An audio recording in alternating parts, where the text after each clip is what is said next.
पहले लोगों को पसीने खूब आते थे तो बीमारियां कम थी जी।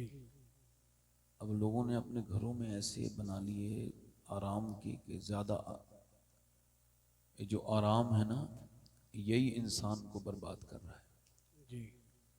खाना तो खा रहा है इंसान पहलवानों वाला और मेहनत कोई नहीं।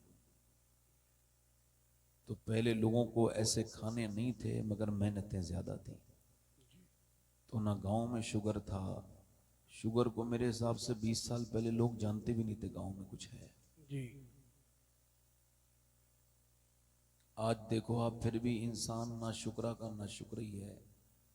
पहले भाई इसको बंद कर दो, बड़ी मेहरबानी होगी आपकी, अल्लाह आपको जज़ा दे। बैठ जाए, बड़ा अच्छा माइक है आपका। पहले के जमाने कितने खूबसूरत थे कि खत जब पढ़ा जाता था, किसी का बाहर से खत आता था किसी दूसरे शहर से, तो खत को एक आदमी पढ़ता था, मोहल्ला सुनने के लिए तैयार होता था कि देखो भाई क्या क्या लिखा है। औरतें मर्द सब बैठ जाते थे कि भाई खत आया है फलां के मैके से आया है, उसका तो कोई, मगर वो जमाने मोहब्बत के थे।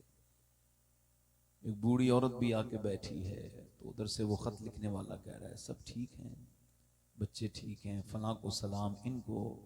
और वो पड़ोस में जो बड़ी बी रहती हैं, बड़ी बूढ़ी, वो कैसी हैं, तो वो रोने लगती थी कि देखो तेरे भाई है मगर पूछा मुझे भी है। आज ये इंटरनेट का ज़माना, वीडियो कॉल आसान है मगर आज लोगों को वक्त नहीं अपने रिश्तेदारों से बात करने का। जी हक है। और एक नया रिसर्च ये है जो कि बड़े बड़े जो रिसर्च सेंटर हैं वहाँ पे ये रिसर्च हुआ। वेस्ट ने इस रिसर्च को किया, कम्युनिकेशन गैप जब हो गया, जब लोगों में बातचीत खत्म हो गई, मोबाइलों में वक्त गुजारने लगे, चार लोग बैठे हैं आपस में बात नहीं कर रहे हैं, मोबाइल को देख रहे हैं, तो वो कहते हैं इससे बीमारियां बढ़ी। आदमी की सारी बीमारियों का इलाज जो है ना मेरे भाई, अस्पताल में नहीं है, कुछ रिश्तेदारों की दुआओं में भी अल्लाह ने बरकतें रखी हैं। सुभान अल्लाह, सुभान अल्लाह। तो ये बातें मुझे इस वजह से आपको याद आई कि अपनी जिंदगियों में मोबाइल को निकालिए। ओछे के हाथ में खिलौना आने वाला हिसाब है हिंदुस्तान में। बेस्ट में 2.5 घंटे 2 घंटे से ज्यादा मोबाइल कोई देखता नहीं। हमारे यहाँ जिसके पास भी मोबाइल है 5 घंटे से कम नहीं देखता। नौजवान बर्बाद हो गए, कहीं के नहीं बचे, इज्जतें लुट गई, घरों की इज्जतें खराब हो गई, कौमों की इज्जतें ले गया इस मोबाइल के अंदर। वो एक पेप्सी फोड़ी और उसके अंदर फिर रील बनाई और फिर उसको डाल दिया कि लो भाई हमने जो है ना इजराइल का बाइकआउट कर दिया। तो इजराइल का बाइकआउट सिर्फ पेप्सी और सिर्फ ये बोतल, ये ड्रामा है। इजराइल का सबसे बेहतरीन बाइकआउट ये है कि इजराइल ने तुम्हारे हाथों में ये मोबाइल दिए तो अब तुम्हारे हाथों में कुरान आता ही नहीं। पढ़े लिखे लोग मोबाइलों में कमेंट भी कर लेंगे, स्टोरी भी देख लेंगे, बहुत बेहतरीन कुरान पढ़ने वाले लोग, वो समझ रहे हैं हम पढ़े आसानी में। आसानी में नहीं भाई, तेरा ईमान खतरे में है, क्योंकि तू बेहतरीन कुरान पढ़ना जानता है मगर तू एक भी कुरान मुकम्मल 1 महीने में नहीं करता, एक सिपारा भी पढ़ने की तौफीक नहीं होती। तू क्या समझता है मेरे भाई कि तू ये नॉर्मल है? नहीं नहीं, तू दीनी एतबार से एबनॉर्मल इंसान है। इमाम गजाली फरमाते हैं जिसका दिल जितना साफ होता है वो उतना ही कुरान पढ़ता है। कुरान की तिलावत हमारे यहाँ से निकल गई, कुरान के ऊपर जलसे तो होते हैं मगर अब तिलावतें इल्ला माशाअल्लाह कोई कोई करता है। कहाँ लड़कों के पास वक्त है, उन्हें फुर्सत मिले स्टोरियों से, उन्हें फुर्सत मिले इंस्टाग्राम की वीडियो से, तब वो कुरान पढ़ें। उनको वक्त मिले तो कुरान पढ़ें। आपको पता है मेरे नबी पाक फरमाते हैं अल्लाह को सबसे प्यारी आवाज आवाजों में कुरान पढ़ने वाले की लगती है। जो बेहतरीन जो कुरान पढ़ता है उसकी आवाज सबसे अच्छी लगती है। मगर आज बंदे कुरान नहीं पढ़ते।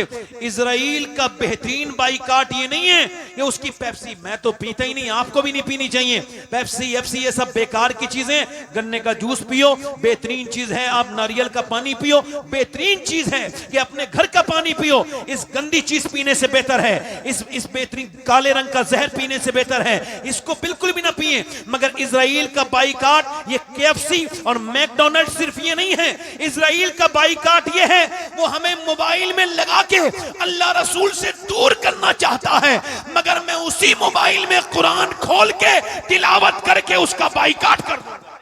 सुभान अल्लाह, जिंदाबाद जिंदाबाद।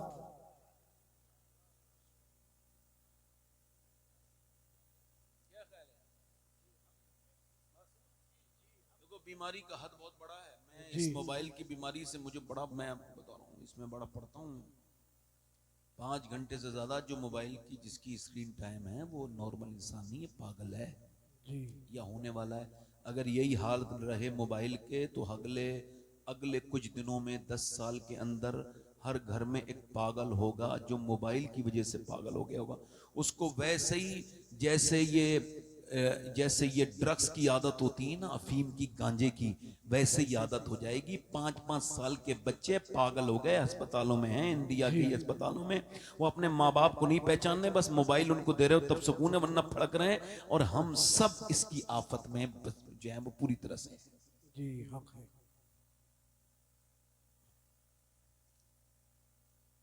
इस वजह से अपने माओ से गुजारिश है कि बच्चों के सामने मोबाइल ना देखें। बच्चा जैसा देखता है वैसी तो करता है। जी बताओ, अब वो माँ बाप को बड़ी शिकायत है कि बच्चे मोबाइल नहीं छोड़ते, और तुम आप भी तो नहीं छोड़ते ना। आप लोग खैरियत से हैं? अल्हम्दुलिल्लाह। क्या नाम है इस गांव का? लहरा कमंगर। लहरा, माशाअल्लाह, बहुत पुराना सुना हुआ नाम है। हमने अपने बचपन से इस गांव का नाम सुना है, चूँकि हमारे जनेडा शरीफ की काफ़ी रिश्तेदारियाँ इस गांव में हैं। अल्लाह ताला आपको सलामत रखे। अब सुभान अल्लाह कहने, मतलब आपके यहाँ भी जब कहो तभी कहते हैं लोग सुभान अल्लाह। सुभान अल्लाह, यानी सुभान आपके अल्लाह। यहाँ भी गाड़ी अभी धक्का पलेटी चल रही है? जी हम तो समझ रहे थे आप स्टार्ट हो गए ऐसे। भाई कहने से अल्लाह को पाक कहोगे, वो तो जितना आपका है उतना ही मेरा है। करीम इतना है कि तुम बोलते हो, बोलने से पहले सुन लेता है।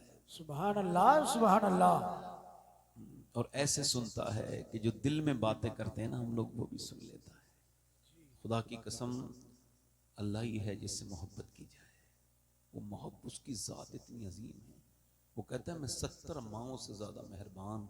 मेरे शेख मुहियुद्दीन अब्दुल कादिर जीलानी गौसुल आज़म फरमाते हैं, ये सिर्फ मिसाल है, मिसाल है, मिसाल कि माँ से वो 70 दर्जे ज़्यादा प्यार करता है। ये मिसाल के लिए समझाया है, वरना वो जितना प्यार करता है उसकी कोई मिसाल दुनिया में हो नहीं सकती। सुभान अल्लाह, सुभान अल्लाह।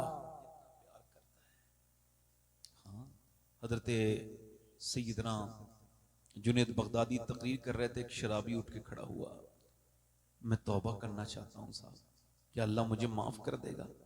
कहा तेरी माँ तेरा इंतजार करती है? कहा नहीं हुजूर, मैं तो शराबी हूँ ना। तो वो तो नामुराद हो गई, नाउम्मीद हो गई है, क्या पता कहाँ पड़ा होगा शराब पी के। अब इंतजार नहीं करती, तेरा भाई नहीं करता, तेरी बहन नहीं करती, तेरी बीवी का हुजूर वो भी थक गई है, मेरे बच्चे भी मुझसे नाउम्मीद हैं, सब नफरत करते हैं, कोई मेरा इंतजार नहीं करता। आप रोने लगे। आप क्यों रोते हैं? फरमाया सुन, तेरे माँ बाप तो तेरा इंतजार नहीं करते, तेरी बीवी, मगर तेरा रब और उसकी रहमतें तेरी तौबा का इंतजार कर रही हैं। सुभान अल्लाह, सुभान अल्लाह। और ये मौत से पहले है मामला, इससे पहले तौबा कर ले, वरना ये दुनिया है तुझे फांस के मारेगी। 20-25 साल की जिंदगी जवानी की होती है, इसी में मार देगी, छोड़ेगी नहीं तुझे। और बेहतरीन तौबा वो है जो जवानी में की जाए। जी और मेरे हुजूर फरमाते हैं कयामत के दिन कोई भी साया नहीं होगा, मगर वो अर्श के साये के नीचे खड़ा होगा जिसको गुनाह की मोहलत तो मिली हो मगर उसने गुनाह न किया हो, यानी जिना की मोहलत मिली हो, यानी मोबाइल पे गंदी वीडियो देखने की मोहलत मिली मगर नहीं देखा, इंशाअल्लाह अर्श के साये में खड़ा होगा। सुभान अल्लाह, सुभान अल्लाह। ये नेगेटिव दौर है, पॉजिटिव लोग कम हैं दुनिया में इस वक्त। नेगेटिव मौलवी भी बहुत बहुत बड़े नेगेटिव पड़े हैं दुनिया में, बड़े खतरनाक खतरनाक हैं। हाँ, अल्लाह ताला सबको सलामत रखे, हम तो दुआ ही कर सकते हैं। हाँ, कुछ ऐसे दुश्मन हैं आप उन्हें जानते भी नहीं, मैं तो ऐसे लोगों को जानता भी नहीं उनको। और मगर मैं कभी कोई मेरे बारे में कोई बात करता है तो मैं जवाब नहीं देता, नहीं, हाँ, अगर वो किसी बुजुर्ग के बारे में कोई बात करे तो मैं खामोश भी नहीं रहता, मगर पर्सनली कोई मेरे बारे में बात करता है तो आप भी ना जवाब दिया करें। भाई आप बताइए, किसी ने अरस्तु से कहा गधे के बच्चे, तो मुस्कुराने लगा, तो उसके शागिर्दों ने कहा हुजूर ये आपको गधे का बच्चा कह रहा है, आप मुस्कुरा रहे हैं। फरमाया बता, मैं इंसान का बच्चा हूं, ये मुझे गधे का बच्चा कह रहा है, तो मैं इसकी अकल पे ही तो मुस्कुरा रहा हूं। ये पागल हो गया, इंसान के बच्चे को गधे का बच्चा कह रहा है। जी जब कोई आपसे बदतमीजी करे तो आपको वो अपने करीब लाना चाहता है, जी अपने बराबर करना चाहता है। वही जैसे कहीं भी किसी भी प्लेटफॉर्म पे, चाहे फेसबुक पे, चाहे दुनिया में, वो आपकी जो बुराई करता है वो चाहता है कि आप भी उसकी करें जी और उसके जैसे हो जाएं। नहीं नहीं, हालांकि अल्लाह का शुक्र है मैं अच्छा खासा ठीक ठाक बेहतरीन किस्म का खतरनाक किस्म का भी जवाब दे सकता हूं। इस वक्त अल्लाह ने इतना मुझे नवाज अपने फजल से, उसका शुक्र है, मगर मैं कभी जवाब देता नहीं।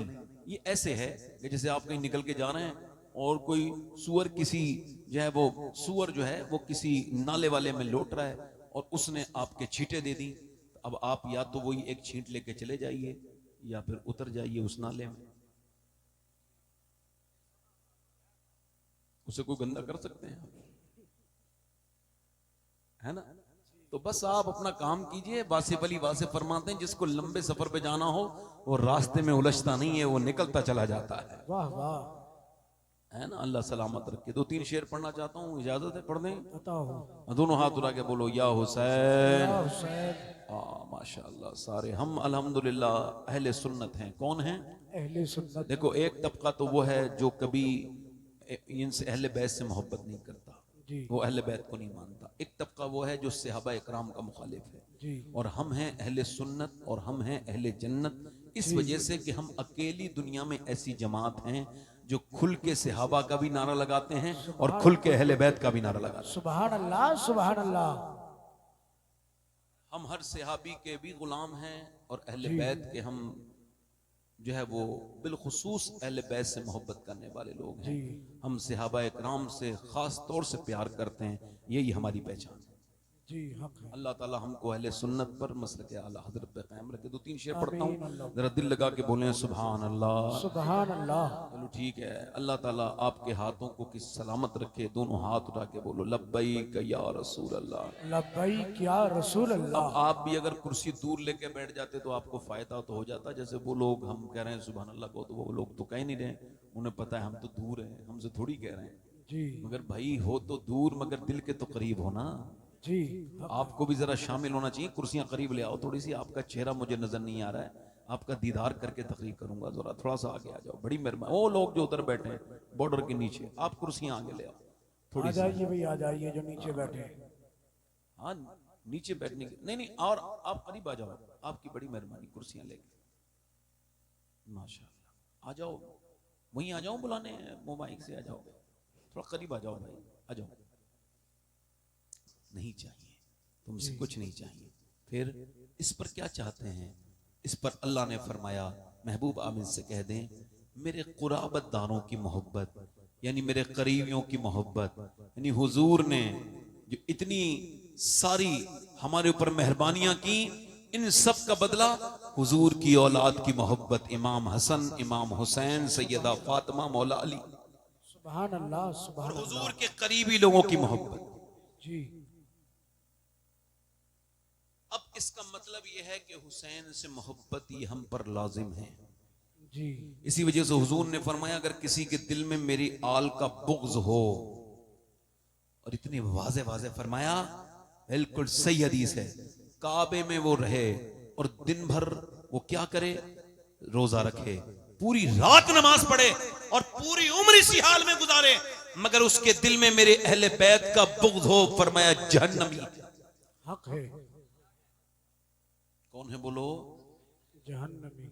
और जो हुजूर की औलाद की मोहब्बत में मरा वो शहीद है। जरा जोर से बोलो सुभान अल्लाह। सुभान अल्लाह। इसी वजह से मेरा इमाम कहता है दो जहां में खादिमे आले रसूलुल्लाह कर, हजरत आले रसूले मुक्तदा के तदा वास्ते। के वास्ते। अल्लाह ताला आपको सलामती के साथ रखे। मैं आपसे अर्ज कर रहा था मेरे भाइयों, अल्लाह अपना फजल फरमाए। मैं इमाम हुसैन की बात कर रहा हूं कि हुसैन ने करबला में हक अदा कर दिया है ना। बोलो बात सही है? सही है, मगर बात सिर्फ इतनी सी है? नहीं नहीं, बात इसकी जरूरत लंबी है। हुसैन ने हक तो अदा किया है, मगर इकबाल कहता है, डॉक्टर इकबाल, कि जब लोग मुझसे कहते हैं कि हुसैन इब्ने अली ने करबला के मैदान में हक अदा कर दिया, तो मैं कहता हूं ये बात अधूरी है। इसका इब्तिदाइया ये नहीं है, इसकी तमहीद ये नहीं है, इसका दिवाजा ये नहीं है, बल्कि इसकी शुरुआत ये है कि पहले अली ने बाप होने का हक अदा किया और फातिमातुज़ ज़हरा ने मां होने का हक अदा किया, फिर हुसैन ने करबला के मैदान में अपने बेटे होने का हक अदा किया। सुभान अल्लाह, सुभान अल्लाह। फलां की लड़की ने उसकी नाक कटा दी। नहीं नहीं, लड़की नाक नहीं कटाती, पहले उसकी मां बदतमीज होती है जी। हाँ। पहले बाप बेशरम होता है, फिर बच्चा बिगड़ता है। ज्यादातर केसों में ऐसे ही होता है, इल्ला माशाअल्लाह। भाई कुछ रेयर केस होते हैं माँ बाप दोनों नेक होते हैं, औलाद बिगड़ जाती है, तो लोग कहते हैं भाई ऐसा होता है कि वलियों में ये जो है वो बिगड़ा हुआ आदमी पैदा हो, मगर ऐसा नहीं होता कि अक्सर ऐसा हो। जी। क्योंकि जब बाप अहमद रजा होता है तो बेटा मुफ्ती आजम हिंद बनता है। सुभान अल्लाह, सुभान अल्लाह। ये सूरत हाल है। कहां चले भाई? अच्छा ठीक है। अल्लाह ताला इन चीटियों से भी हमें बचाए। आमीन। और कब्र के कीड़ों के बारे में सोचा करो। जब भी कोई कीड़ा आपके करीब आया करे ना, तो सोचा करो आज तो हट सकता हूँ या हटा सकता हूँ, मगर कल मैं जब होऊंगा तो वो बड़ी खतरनाक जगह है कब्र। ये इसी वजह से है और कोई वजह नहीं। इसे देखो और बस ये समझो कि आज तो मैं हटा रहा हूं, कल नाक और मुंह में भी चलने वाले हैं।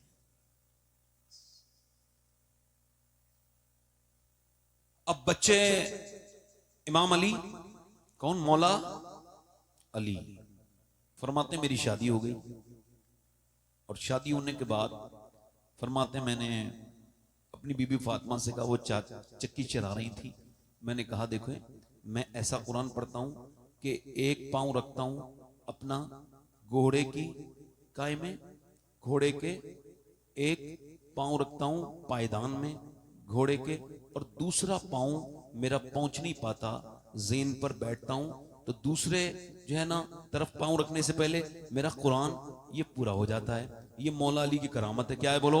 ये क्या है करामत? और करामत समझ में नहीं आएगी, समझ में आ सकती है 30 सिपारे इतनी देर में, मगर मौला अली ये करामत है उनकी कि इतनी देर में आप पूरा कुरान पढ़ लेते हैं। अब तवज्जो करें, एक पांव रखते हैं रकाब में, दूसरे रकाब में पांव पहुंचते पहुंचते कुरान पूरा। ए फातिमा, मैं तो ऐसा कुरान पढ़ता हूं, आप कैसे कुरान पढ़ती हैं? तो हुजूर की बेटी मुस्कुराई और फरमाई मैं चक्की चलाती हूं और चक्की के नीचे दाने रखती हूं और मैं उसको घुमाती हूं, पूरा नहीं होता, एक राउंड के मेरा कुरान पूरा हो जाता है। अब बताओ, जब माँ ऐसा कुरान पढ़े तो बेटा, और बाप ऐसा कुरान पढ़े तो बेटा अगर नेज़े पे चढ़ के कुरान पढ़े तो इसमें हैरत की बात। सुभान अल्लाह, सुभान अल्लाह। घर से कुरान पढ़ा गया है ना, पढ़ा गया है ना घर से कुरान। मैं आपसे क्या अर्ज कर रहा हूं, क्या हमारे यहाँ क्या बच्चा जैसी रोया तो औरत ने क्या किया कि उसके हाथ में मोबाइल दे दिया। अब वो मोबाइल का हो गया, वो मुतमईन हो गई, ठीक है भैया अभी खामोश हो गया, मगर वो खामोश नहीं हुआ है। असल में कैम्ब्रिज यूनिवर्सिटी कहती है कि जिन्होंने अपने औरतों ने अपने बच्चों को मोबाइल छुपाने के लिए दे दिया है, बहलाने के लिए, वो मोबाइल नहीं दे रही है बल्कि जहर दे रही है उनके हाथ में। जी। अब घर में माँ बाप में लड़ाइयां हो रही हैं तो फिर बच्चों में क्या होगा बोलो? बच्चे भी तो फिर अपनी बीवी से लड़ेगा नहीं लड़ेगा? अब बाप अगर अपनी बीवी को मारेगा अपने बच्चों के सामने तो वो भी मारेगा फिर अपनी बीवी को। और जब कोई औरत पिटने लगे तो वो समझ जाए ये जो मुझे मार रहा है, कहे नहीं वरना और मारेगा। ये बात कहनी नहीं है, बस समझाने के लिए कह रहा हूं, वो समझ जाए कि ये जो मुझे मार रहा है ये अकेले ही बदतमीज नहीं है, इसका बाप भी बदतमीज होगा, इसका दादा भी, ये खानदानी बदतमीज है जो औरत पे हाथ उठा। जी। औरत को सुधारने के चक्कर में कितने लोग सुधर गए। हाँ, ये इससे सही मत करो। हुजूर ने फरमाया कि औरत मर्द की किधर से बनी है? ये बाहीं पसली से। इसको सीधा करोगे तो ये टूट जाएगी, मगर ये सीधी होना नहीं सकती। इस वजह से इसके साथ कोऑपरेट करो, इसके साथ अच्छा अखलाक से काम आओ, इसके साथ अच्छे से पेश आओ, इसके साथ हिकमत से काम करो, उसके साथ जो है ना बहस ना करो।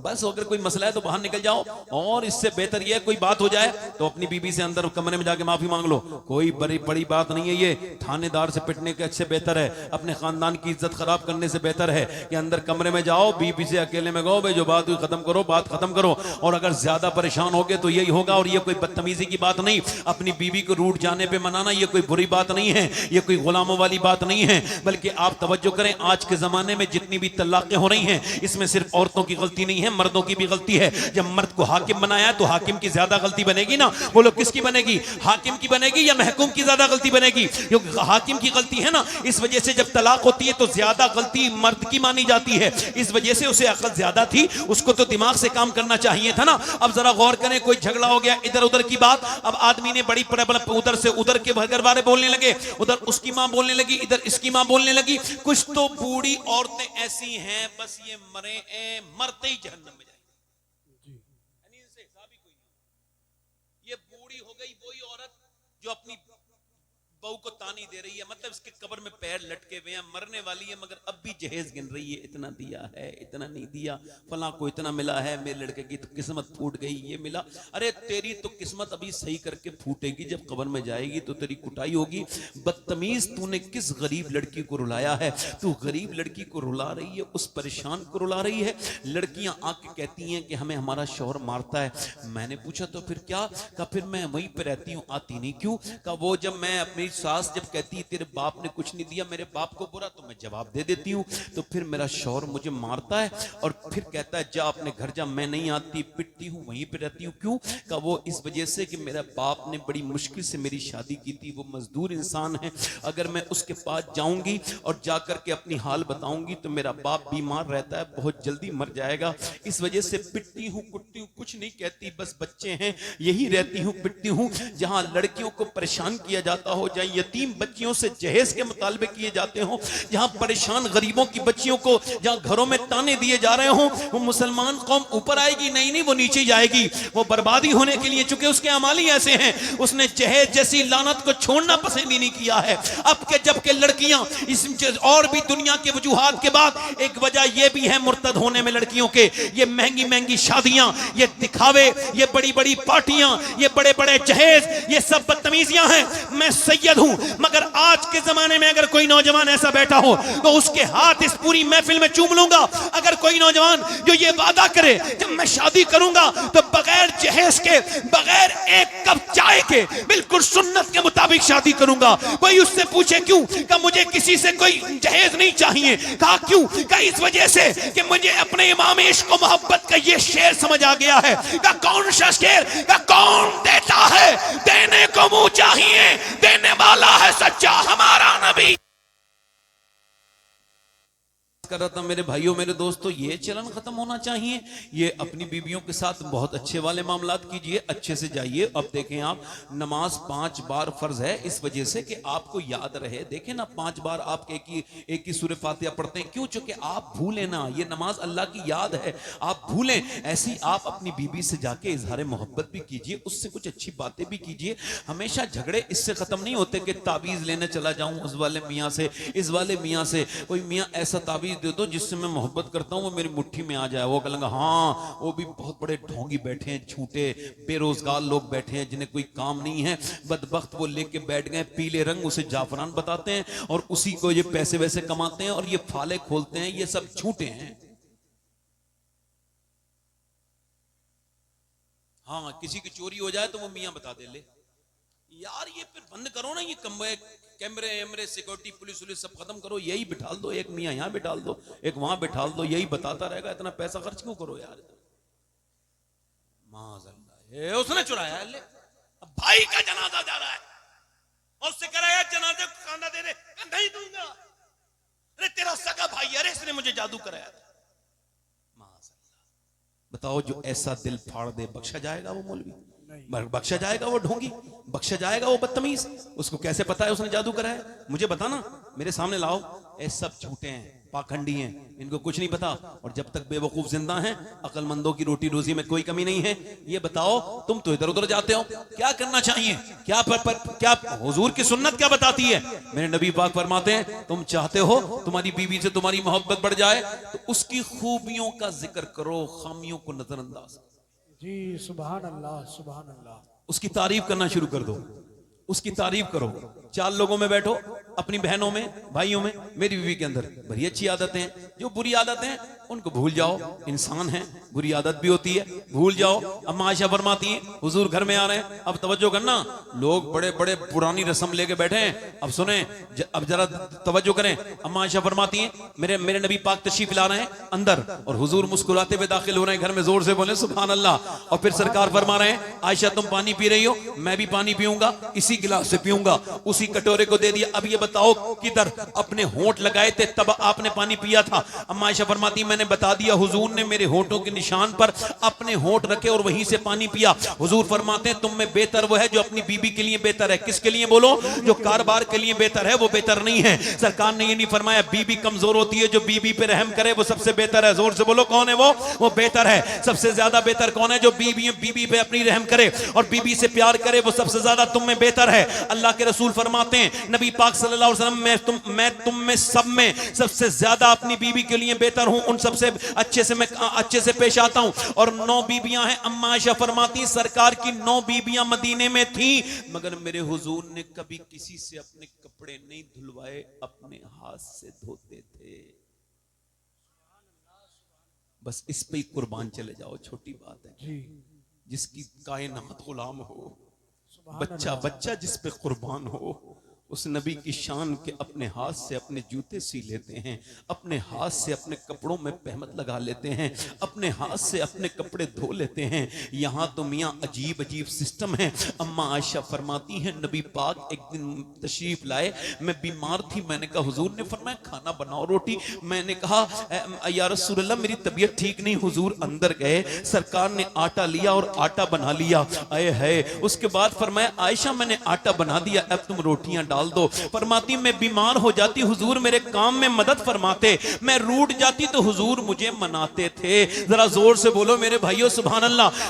रूठ जाती मैं मुझे मनाते थे, मैं बीमार हो जाती थी मेरे काम में मदद करते थे। फरमाती नबी पाक मेरा झूठा भी खाते थे और मेरा झूठा पीते भी थे।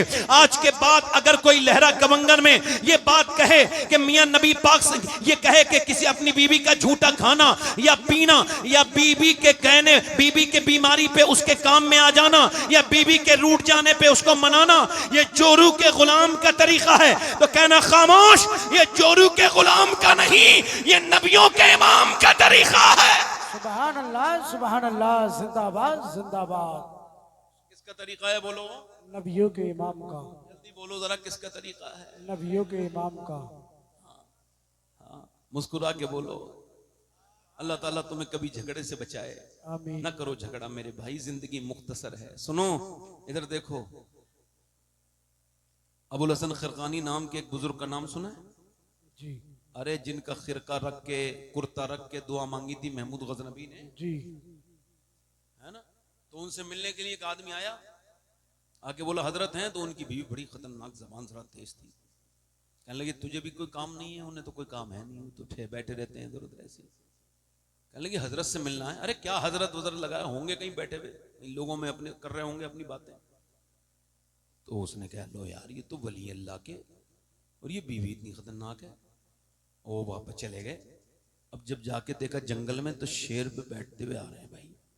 उसने देखा अरे यार बीवी काबू में नहीं, शेर काबू में। तो जब ये देखा दिल में सोच रहे थे, मगर मोमिन की फिरासत आपने देख के फरमाया यही तो सोच रहा है ना कि बीवी मेरी काबू में नहीं। सुन, मैं उस बज़बान को बर्दाश्त करता हूं, तो ये बेजबान मुझे बर्दाश्त कर रहा है। सुभान अल्लाह सुभान अल्लाह। चलने दे चीजें, बिगाड़ने में फायदा, बिगाड़ने में फायदा।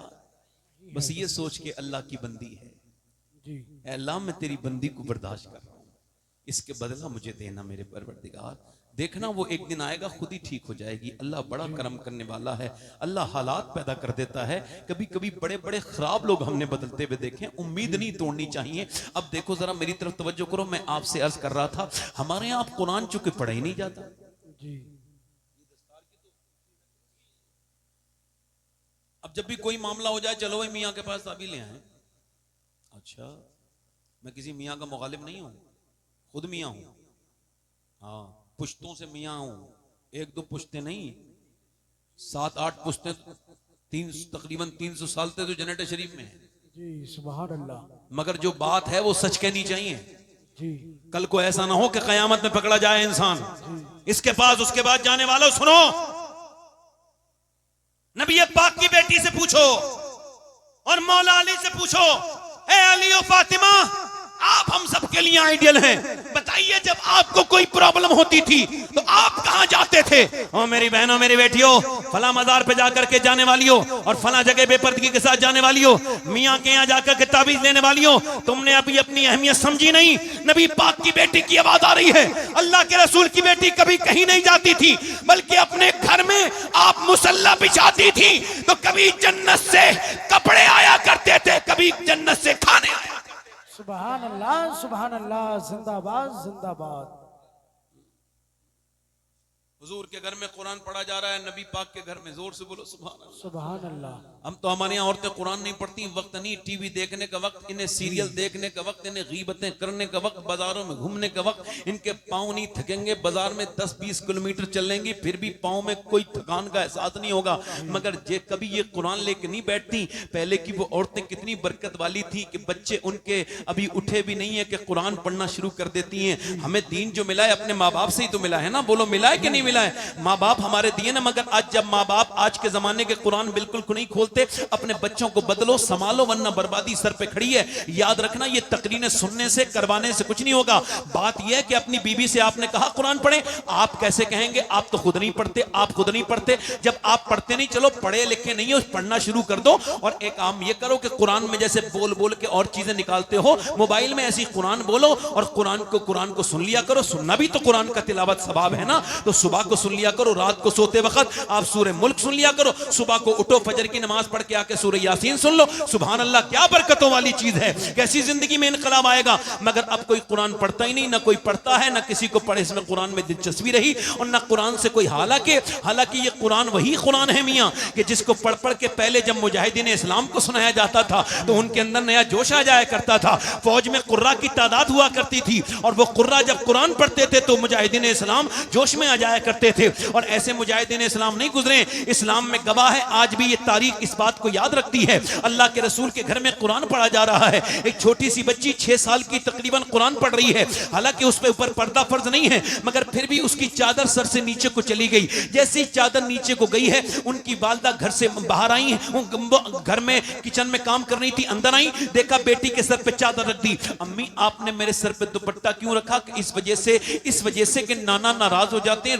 वो बच्ची रोने लगी। मालूम है, कहने लगी नाना जान से कह देना मुझे माफ कर दे, अगली बार तो मैं ज़ैनब गर्दन कटा दूंगी मगर सर पे से चादर नहीं हटाऊंगी। ये कौन नवासी हुजूर की थी? मेरे आका करीम की नवासी थी, अली की बेटी थी। तो 6 साल की उम्र में जिसकी मां उसके सर पे दुपट्टा रख ली। सुभान अल्लाह, सुभान अल्लाह।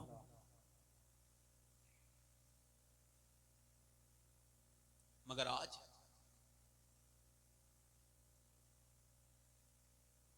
एक साहब से मैंने कहा था 10-12 साल पहले, मैंने कहा तुम्हारी बेटी ये जीन्स पैंट पहन रही है, 12 साल की हो गई, बारिश आ रही है क्या? है? नहीं। अच्छा बता दो भाई। अच्छा हवा चल रही, सुभान अल्लाह, सुभान अल्लाह। कोई जा तो नहीं है? और करूं? 1 घंटा हो गया मुझे बोलते, और बोलूं 2-10-5 मिनट, दिल लगा के बोलो जरा सुभान अल्लाह, सुभान अल्लाह।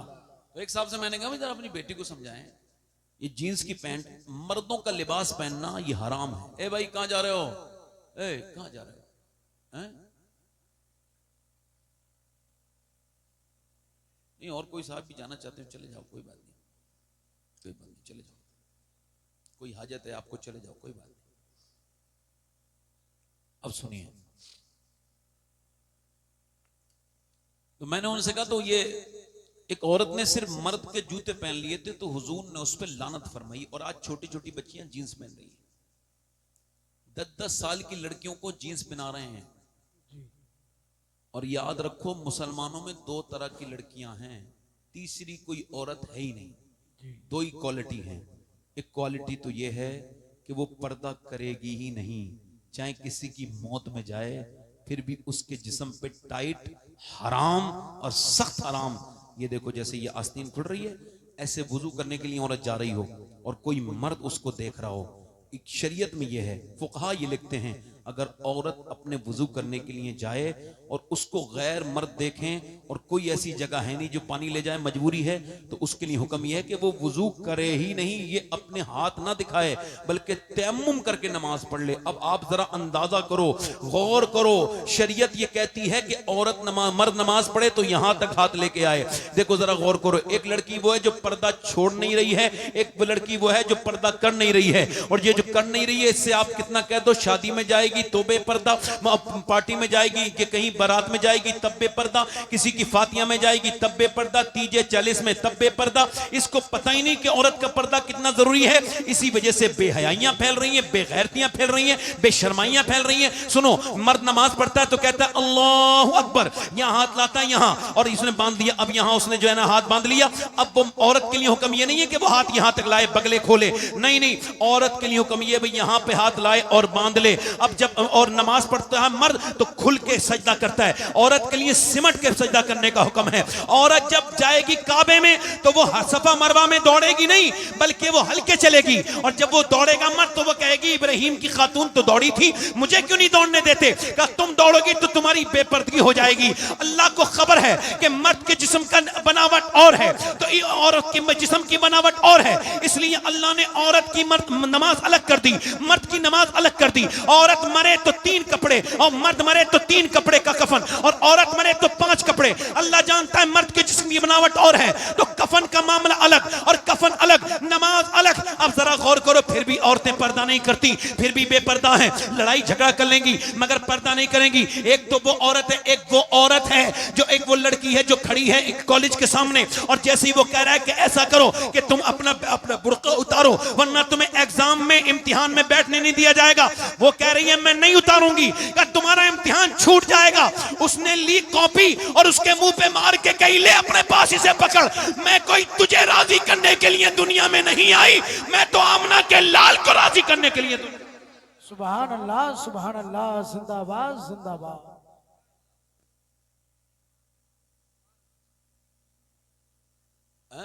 दूर से तो बोलो यार, सुभान अल्लाह, सुभान अल्लाह। अब कुरान कोई पढ़ता ही नहीं जी। गैर मुस्लिम, गैर मुनक़सिम हिंदुस्तान था, एक गैर मुस्लिम लड़की की दोस्ती थी एक मुसलमान लड़की से जी। और वो नाज़िरा कुरान पढ़ लिया उसने। किसने? गैर मुस्लिम नाज़िरा पढ़ रही है, उसने कहा तू क्या पढ़ती है? वुजू करती है, रोज सफाई करती है। क्या भैया अब हवा से डरने लगे? अब क्या हवा भी रुकवाने की दुआ करें? बताओ यार, बैठो 2 मिनट तकरीर सुन लो भाई। हवा तो अब पसीना आ रहा था ना आपको, इसी वजह से तो आई है ना हवा। भाई आपने अपना पंखा बंद कर दिया, अल्लाह की तरफ से रहमत का पंखा चल गया। सुभान अल्लाह, सुभान अल्लाह। यही तो है। अब बंद मत करो तो फिर उधर भी नहीं चलाएगा वो। उससे उम्मीद रखो तो करम करता है। मोहब्बत करो अल्लाह से, ऐसा फालतू बातें हैं। मोहब्बत इधर उधर करना फालतू पागलपन है, बेवकूफी है। अपने माँ बाप की इज्जत खराब करना है। सबसे ज्यादा मोहब्बत करनी चाहिए अल्लाह से, उसके रसूल से। सुभान अल्लाह। तो रुसवा नहीं होगे, वरना हर मोहब्बत में रुसवाई है। इधर उधर आज लड़कियां अपने माँ बाप की इज्जत खराब कर रही हैं काहे में? मोहब्बत में। लड़का अपने, ये मोहब्बत है? ये जिस्मी तकाजे को मोहब्बत नाम दे देते हैं लोग। ये मोहब्बत नहीं है, ये फालतू बातें, बेवकूफ़ी है। ये साहब मेरा उसका फला हो गया, ये हो गया। मेरी बात सुनिए, मेरी बात पे गौर कीजिए। गैर मुनक़सिम हिंदुस्तान में नाज़रा कुरान पढ़ रही थी एक लड़की, उसकी सहेली थी गैर मुस्लिम। उसने कहा तू क्या पढ़ती है? ये पहले हाथ बात धोती है अच्छे से, फिर बैठती है। कहा मैं कुरान पढ़ती हूँ। क्या तेरी अम्मी मुझे कुरान पढ़ा देंगी? का जाके पूछ ले। बोली जाकर के आप मुझको कुरान पढ़ा देंगी? का पढ़ा तो दूंगी बेटी, मगर तू वादा कर अपने घर नहीं बताएगी इस बात को। का ठीक है नहीं बताऊंगी। उसने कहा ठीक है। अब वो कुरान पढ़ने लगी। अच्छा वो कुरान उससे पहले पढ़ गई मुसलमान से, चूंकि कुरान जो है ना वो हुदल लिन्नास है, ये किस मुसलमानों की नहीं, सारे इंसानों की हिदायत के लिए है। अब कुरान उसने पढ़ लिया और कुरान पढ़ते पढ़ते पढ़ते पढ़ते उसने नाजरा पूरा कर लिया। उसने कहा फिर तेरा प्रोग्राम का मैं हाफिजा बनूंगी। उसने कहा ठीक है फिर मैं भी हाफिजा करूंगी। उसने कुरान का हिफ्ज शुरू कर दिया। मुसलमान से पहले गैर मुस्लिम लड़की ने कुरान पढ़ लिया और कुरान अंदर गया तो ईमान भी अंदर चला गया। वो कब मुसलमान हो गई कब पता नहीं चला, वो हो गई मुसलमान। और मुसलमान होने के बाद सुनो मेरे भाइयों, अब उसकी शादी का वक्त 15-16 साल की उम्र हो गई। शादी का वक्त करीब आया तो अपनी मुल्लानी के पास आके रोने लगी। का क्यों रोती है? कि मेरी रिश्ता जिसके साथ हुआ है वो बड़ा कट्टर दुश्मन है मुसलमानों का, और अगर मैंने ये बात अपने माँ बाप को बताई तो वो मुझे कत्ल कर देंगे कि मैं मुसलमान हूं। अब अपना ईमान छुपा भी नहीं सकती और फिर इसको मैं कैसे बर्दाश्त करूंगी, मैं ईमान नहीं छोड़ सकती। जब वो बहुत ज्यादा रोई तो उसके सर पे हाथ रख के मालूम है क्या कहा उसकी मुल्लानी ने, वो भी ईमान वाली थी। क्या बेटी बिल्कुल दिल थोड़ा न कर, तू जिस कुरान से मोहब्बत करती है ये कुरान तुझे अकेला नहीं छोड़ेगा बल्कि हर मौके पे तेरा साथ देगा। जोर से बोलो, हर मौके पर तेरा साथ देगा, ये कुरान तेरा साथ देगा। उसने कहा ये ले जा छुपा के और अपने यहाँ पढ़ लिया करना। वो छुपा के जहेज में ले गई, उसकी शादी हो गई। उसके बाद उसकी शादी के बाद उसके बच्चे हुए, छुपा के कुरान पढ़ती, आदमी चला जाता ये कुरान पढ़ती, आदमी चला जाता। वक्त गुजरा, 10 साल गुजर गए। ये छुप छुप के नमाज भी पढ़ रही थी, छुप छुप के कुरान भी पढ़ती थी। एक दिन ऐसा हुआ कि इसके आदमी की तबीयत बिगड़ी। जब वो आया तो रोने लगा। का क्या हुआ? रो के बोला बात ये, डॉक्टर ने मुझे देखा है तुम विधवा होने वाली हो और मेरे बच्चे अनाथ हो जाएंगे। का क्या मतलब? का मुझे डॉक्टर कहता है कि आखिरी स्टेज का कैंसर हुआ है, अब मैं बचूंगा नहीं। ये कह के रोने लगा और नाउम्मीद होकर के, जिसको कैंसर हो जाता है वो पहले ही मर जाता है रिपोर्ट आने के बाद, वो बिल्कुल डिप्रेशन में जाके बोला अब मैं क्या करूंगा, कांपने लगा और बुरी तरह से जब रोया तो बीबी ने कहा एक बात बताओ, आप अगर एक वादा करो कि तुम मेरी बात मानोगे तो मैं तुम्हारा इलाज कर सकती हूं। का ये बता पूरी दुनिया के सारे डॉक्टर तो मना कर रहे हैं मेरा मर्ज देख के, तू कैसे इलाज करेगी? का जब दुनिया के सारे डॉक्टर हार जाते हैं तब जो मेरा डॉक्टर है वो अपना इलाज शुरू करता है। सुभान अल्लाह, जिंदाबाद जिंदाबाद। वो मेरा शाफी फिर शिफा देना शुरू करता है जी। तो वो कहने लगा क्या? का ये बताऊंगी बाद में, पहले वादा कर। उसने कहा ठीक है। उसने वादा कर लिया और उसने फिर अंदर गई और वजू करके और फिर जाके दरवाजा बंद किया, फिर 2 रकत नमाज पढ़ी, फिर रोने लगी। ऐ मेरे करीम, ऐ मेरे रहीम, कब तक अपने ईमान को छुपाऊं? मेरे कर्म करने वाले, अब मैं पढ़ रही हूं। उसको खबर था उसकी मुल्लानी जब वो कुरान किसी बीमार को पढ़ना होता था उसको तो वो सूरह फातिहा पढ़ के दम करती थी। इसने भी सूरह फातिहा खोला और इय्याक नअबुदु व इय्याक नस्तईन पे गई तो रोने लगी और कहने लगी मालिक मैं तुझे ही पूछती हूँ और तुझसे ही मदद चाहती हूँ, मेरी मदद फरमा दे मेरे मालिक, मैं तेरी कमजोर बंदी हूँ मेरे करीम। ऐसी रोई। उसने फिर वो एक प्याले में पानी उसको दिया फूंक के, उसने पी लिया। 1 दिन 2 दिन 3 दिन रोज रोती, रोज पीती, रोज कुरान पढ़ती।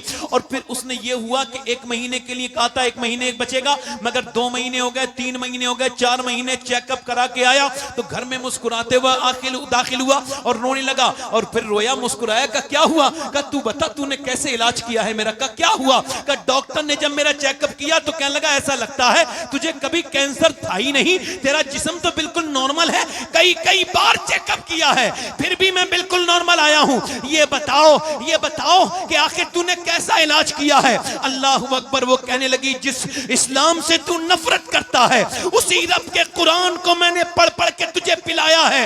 अल्लाह अकबर। अब तेरी जो मर्जी चाहे वो कर। आदमी बोला मुझे कलमा पढ़ा के मुसलमान कर दे, जब मैं उससे नफरत करता था तब तो उसने मुझे शिफा दे दी, आज जब मुझसे मोहब्बत करूंगा तो कितना करम। सुभान अल्लाह, नारे